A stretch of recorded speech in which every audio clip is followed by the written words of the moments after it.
We start. It is clear from the discussion made herein above that the said case was not one relating to compounding of offense.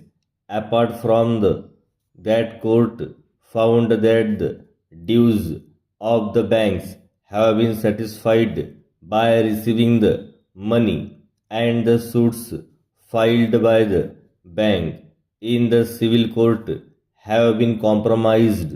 The FIR were filed in 1987 to 1988 and the investigation had not been completed till 1991.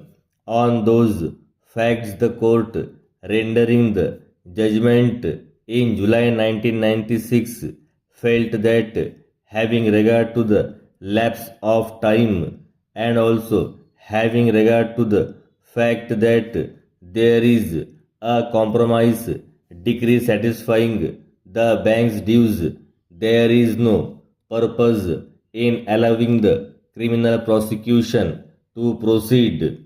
On this consideration, this court held the crossing of Section 482 of Criminal Procedure Code. In the facts of that case, the learned judges held that the bank filed suits for recovery of the dues on account of grant of credit facility and the suits have been compromised on receiving the payments from the company concerned. The learned court held it an offense of cheating is prima facie constituted. Such offense is a compoundable offense and compromise decrees passed in the suits instituted by the banks for all intents and purposes amount to compounding of the offense of cheating.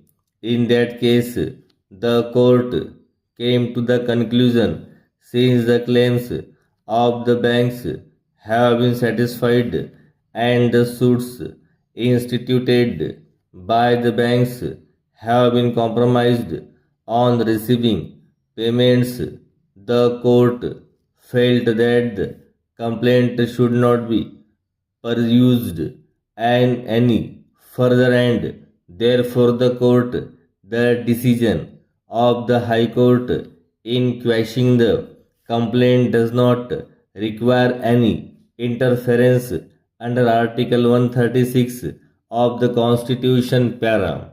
It is therefore clear that no legal proposition has been laid down on the compounding of offense in Duncan's Agro.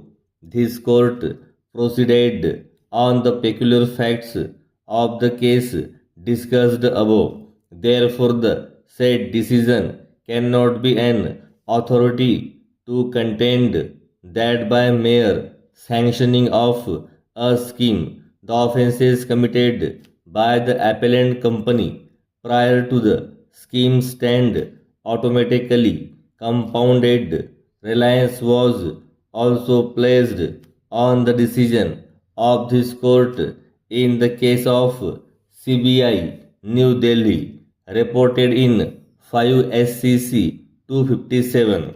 In that case, Reliance was placed on the decision of this court in Duncan's Agro as such.